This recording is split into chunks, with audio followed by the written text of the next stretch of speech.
né? Descansaram bastante, se prepararam para... A semana passada foi feriado, né? Vocês então descansaram bem, né? Estão prontos para mais um dia aí de muito estudo, né? Deus os abençoe, viu? Esse momento de estudo, de aprofundamento dos conhecimentos que vocês têm, que vocês adquiriram na escola. Hoje eu quero falar para vocês a respeito de um salmo. Esse salmo é muito conhecido. Possivelmente talvez seja um dos textos mais conhecidos da palavra de Deus, que é o Salmo 23. E o Salmo 23 diz assim: o Senhor é o meu pastor, nada me faltará. Ele me faz repousar em pastos verdejantes, leva-me para junto das águas de descanso, refrigera minha alma, guia-me pelas veredas da justiça por amor do seu nome. Ainda que eu ande pelo vale da sombra da morte, não temerei mal nenhum, porque tu estás comigo, o teu bordão e o teu cajado me consolam. Preparas-me uma mesa na presença dos meus adversários, unges minha cabeça com óleo, o meu cálice transborda. Bondade e misericórdia certamente me seguirão todos os dias da minha vida, e habitarei na casa do Senhor para todo sempre. Amém. Quem escreveu esse salmo foi Davi. Davi foi um dos reis mais importantes que Israel já teve. E Davi é uma figura tão importante na história de Israel, que Deus o escolheu para que através dele viesse Jesus. Então Davi faz parte da árvore genealógica de Jesus, né? Jesus é descendente de Davi. E o interessante é que Davi, antes de ser rei de Israel, ele era pastor. Ele cuidava de ovelhas. Ele era uma pessoa que conhecia muito bem quais são as necessidades de uma ovelha. E a ovelha é um animal, embora bonitinho, né, de aparência agradável, mas é um animal rebelde. É um animal difícil de lidar, né? Até porque, além de ser um animal assim rebelde, ele também é um animal indefeso. É um animal que não sabe se cuidar bem. É um animal que tem vista curta, vista fraca, pernas curtas, e um animal que não sabe se proteger muito bem. E Davi, sendo pastor, ele sabia quais eram as necessidades das ovelhas. Agora Davi se coloca do ponto de vista de uma ovelha. Ele olha para Deus e se vê como uma ovelha da mesma forma, indefesa, rebelde, né? E necessitada de proteção, de cuidado, de uma atenção especial, como ele, quando era pastor, dava para as ovelhas que ele cuidava. Então, quando a palavra do Senhor nos apresenta no Salmo 23, a figura do bom pastor, ela mostra para nós, Davi mostra para nós, como também nós somos carentes e necessitados de Deus. Ele diz o seguinte aqui no Salmo que nós acabamos de ler, que a ovelha ela precisa ser cuidada, ela precisa ser bem tratada, bem cuidada, bem alimentada, precisa ter a sua sede dessedentada, ela precisa ter as suas feridas cuidadas, tratadas e curadas. Isso tudo o bom pastor faz com as suas ovelhas. Então, ele atende às suas necessidades físicas e orgânicas.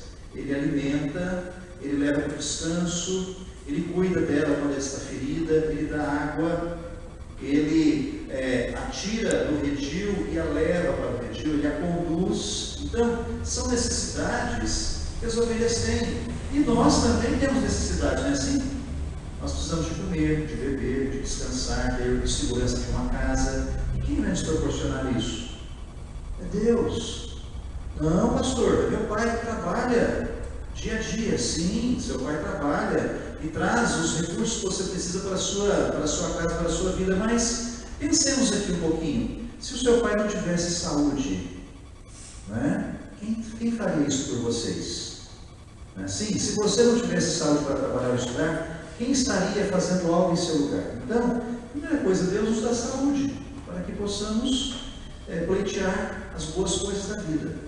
Mas também, Deus atende às nossas necessidades psicológicas. nossas necessidades que às vezes não são visíveis, mas estão bem presentes. Então nós vemos ali o salmista dizendo que o bom pastor, ele está atendendo a ovelha. Por exemplo, a sua presença com a ovelha tira da ovelha o medo, né? Então ela deixa de ter medo. A proteção do pastor faz com que a ovelha fique mais segura, fique mais tranquila. É isso que nós precisamos para o nosso dia a dia. Confiança, não é? Precisamos que, de fato, alguém nos dê algo que nos motive a seguir adiante. E a ovelha, então, motivada, segura, nas mãos de um pastor que a conduz, né, com segurança, com cuidado, com atenção, protegendo-a dos perigos que estão ao redor, e os perigos são muitos, então ela fica mais tranquila, ela fica mais sossegada, ela pode vislumbrar o futuro e com alegria, com disposição, com coragem, ela pode seguir adiante. E é assim que Deus faz conosco também, né? Ele quer cuidar de nós, não apenas nos dar aquilo que alimenta o nosso corpo, mas Ele quer nos dar algo que também alimente a nossa alma, que nos dê segurança, que nos dê alegria, felicidade. E sabe, gente, nós temos aqui em nosso coração alguns vazios que precisam ser preenchidos.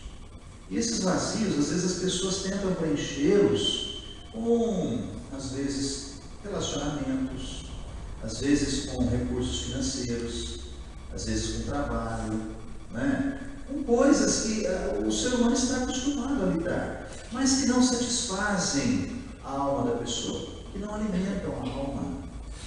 Tem coisas que alimentam até o corpo, que podem trazer algum prazer, alguma alegria temporária, mas não alimentam. A nossa alma tem uma fome, tem uma sede, que não podem ser saciadas com coisas desta vida. É por isso, então, que a palavra diz, que o salmista, no Salmo 3, diz que Deus ele vai nos dar, agora, Ele vai nos proporcionar, o pastor proporciona a sua ovelha, uma alegria espiritual, um bem-estar espiritual, que ela não conhecia antes. E Ele está pronto a oferecer esses benefícios ao ovelha. Ele diz: preparas-me uma mesa na presença dos meus adversários, unges minha cabeça com óleo, o meu cálice transborda.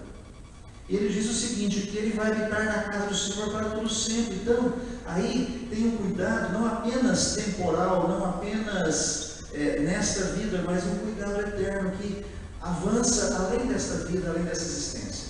Eu sei que vocês estão aqui preparando-se para a universidade. São coisas desta vida e que são importantes, certamente. Vocês precisam disso, né? Para que vocês possam crescer, para que vocês possam alcançar objetivos que vocês já estão aí estabelecendo, que vocês possam ter um futuro melhor, dar mais conforto para a sua vida, para os seus familiares. Eu sei que isso é muito bom, mas há algo muito mais importante do que isso. E esse algo mais importante é a satisfação da sua alma, é a alegria que você precisa dar à sua alma. O estudo, ele dá alguma satisfação ao seu intelecto. Ele traz benefícios para o seu corpo, para o seu dia a dia, para o seu conforto. Mas ele não pode proporcionar nenhuma alegria à sua alma. Quem pode fazer isso é Jesus. E Jesus diz o seguinte: eu sou o bom pastor. E o bom pastor dá a sua vida em favor das suas ovelhas. Então Jesus, mais tarde, depois de 1000 anos que ele falou isso, ele vem e se identifica. Ele diz: olha, gente, aquele bom pastor que Davi estava falando lá, ele não referia-se a si próprio, não referia-se a outra pessoa, ele referia-se a mim. É sobre mim que ele estava falando. Eu quero complementar o que ele disse, dizendo o seguinte: que o bom pastor, além de cuidar das necessidades físicas, orgânicas da sua ovelha, além de cuidar das necessidades espirituais da sua ovelha, ele também está disposto a morrer por elas. Nós somos as ovelhas. Deus nos olha e nos vê como ovelhas que não têm pastor. Ele olha e vê a nossa necessidade, não apenas física, não apenas orgânica. Ele olha as nossas necessidades espirituais. e sabe do que nós precisamos. E por isso Ele enviou o seu Filho, Jesus. Jesus, sabendo que nós precisamos disso, Ele não se contentou apenas em vir ao mundo. Ele quis fazer algo mais por nós. Ele quis morrer na cruz do Calvário para levar sobre si os nossos pecados, porque é só a morte para tirar o pecado de nós. E não é a nossa morte, sim a morte de alguém que não tem pecados. Esse alguém é Jesus, porque nós somos pecadores, né? Nós pecamos todos os dias, pensando, falando, agindo, deixando de fazer aquilo que é certo. Então, é necessário que alguém muito perfeito, que alguém que nos amasse de tal forma que fosse, que estivesse disponível e que também que desejasse morrer por nós, fizesse isso em nosso lugar. E Jesus fez. Jesus morreu para salvar você, para te dar a vida eterna, para te dar a salvação, para te colocar num lugar na eternidade, para que você possa estar com Ele, porque afinal de contas Ele é o nosso Criador, Ele quem nos criou. E o lugar mais feliz, lugar melhor onde o ser humano pode estar, não é com a sua família, embora seja bom, não é no seu trabalho, não é junto aos seus amigos, tudo isso é muito bom, mas o melhor é ao lado de quem o criou. E Deus está nos dando essa oportunidade de crer em Cristo Jesus, de reconhecer que Ele é o nosso bom pastor, que Ele deu a sua vida por nós, mas não permaneceu morto, ressuscitou ao terceiro dia, está vivo e um dia voltará para cuidar das suas ovelhas pessoalmente. Então, se você desejar, você pode sim, né, buscar esse bom pastor para a sua vida, crer nele, confiar nele e orar e falar: Senhor Jesus, cuida do meu coração, cuida da minha vida, me abençoe, cuide não apenas das minhas necessidades orgânicas, físicas, mas cuide principalmente das minhas necessidades espirituais. Tudo bem? Pense nisso, tá bom? Ore a Deus e peça que Jesus te sustente de maneira integral, não apenas através do cursinho, não apenas através do estudo, não apenas através da universidade, do trabalho, que isso são coisas muito boas, família, tudo muito bom, maravilhoso, mas algo muito melhor, mais necessário, que é o cuidado da nossa alma, e isso Ele sabe fazer muito bem. Ele é o bom pastor, e o bom pastor dá a sua vida em favor das suas ovelhas. Amém? Gente, antes que nós oremos, aliás, para que oremos, eu tenho aqui o nome de 3 pessoas que fizeram aniversário ao longo desses últimos dias. Eu gostaria de chamá-las à frente para orar com vocês, tá bom? A Giovana Rodrigues está aqui, ela fez aniversário dia 3 de maio. O Cláudio fez aniversário dia 2 de maio. Cadê o Cláudio? Vem cá, Cláudio. E também a Manuela, dia 27 de abril. Cadê a Manuela?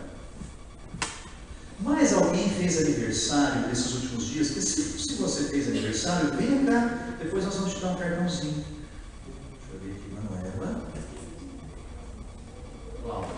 A Giovana depois a gente vai passar no próximo sábado e te entrega para ela, tá bom? Mais alguém fez aniversário aqui entre vocês, esses últimos dias, e não recebeu o cartãozinho ou uma oração especial? Não? Então nós vamos orar, tá? Eu convido vocês a se colocar de pé. Vamos orar então pela Manuela e pelo Cláudio, tá? Isso é uma singela lembrança, tá, da igreja, para vocês, que vocês possam se lembrar de nós, tá bom? E vocês se lembrarem que nós estamos preocupados com vocês, desejamos o melhor. Nós vamos orar pela vida de vocês, tá bom? Oremos então, curva a sua fronte, feche os seus olhos. Senhor, nós louvamos o teu nome. Gratos a Ti, ó Pai, por esse dia, pelas bênçãos maravilhosas que o Senhor nos tem concedido, através da Tua graça em Cristo Jesus. E agora, Senhor, nós queremos também, além de Te louvar por este momento especial, de culto, de devocional, pedir também pela vida do Cláudio e da Manuela, e também da Giovana. Que o Senhor cuide de cada um deles, supra as necessidades deles, os fortaleça, para que eles possam ter, além de boa saúde, uma disposição para buscarem não apenas o conhecimento humano, intelectualizado, mas também o conhecimento espiritual, que só pode ser proporcionado por uma vida que crê em Cristo Jesus, nosso Senhor. Em nome dele, Pai, nós rogamos as tuas bênçãos em favor desses dois jovens. Que o Senhor os abençoe, cuide deles, supra as suas necessidades, dê-lhes força, saúde e vigor. Oramos agradecidos, em nome de Jesus, o nosso Senhor eterno. Amém. Se eu pegar M vezes N, dá simples, N vezes 5. Agora, numa festa, existem 80 homens e 90 mulheres. Quantos casais diferentes podem ser formados? O quê? Você está considerando que todos os casais são héteros? Sim. Tá bom, então. Mas a gente não considera.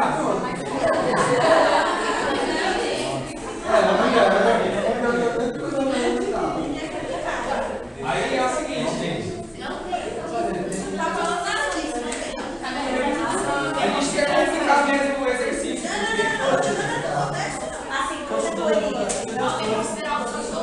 Então vai. Todo em um conjunto homens.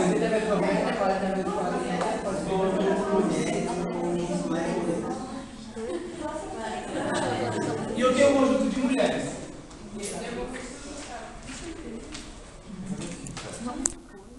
Ele quer saber quantos tipos de casais existem podem ser formados nessa festa. Então, no caso, se todos fizessem par homem e mulher, seria uma ordenada XY, certo? O X, ele representa os homens, conjunto H. E o Y, ele representa o conjunto mulheres. Se a gente pegar os conjuntos e multiplicar, que é M vezes N,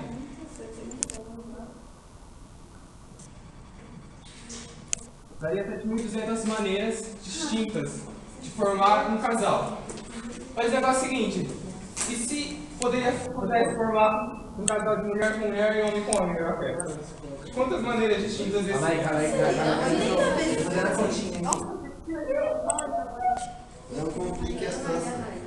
Bom, aí já muda o caso, né? Se a gente juntar o mesmo, todos os elementos da festa para o mesmo conjunto, não vai existir mais dois conjuntos, é somente um.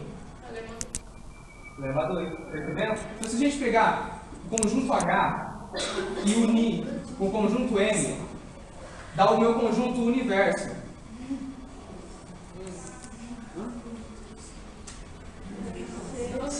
Meu conjunto universo, que é a união do H com o M.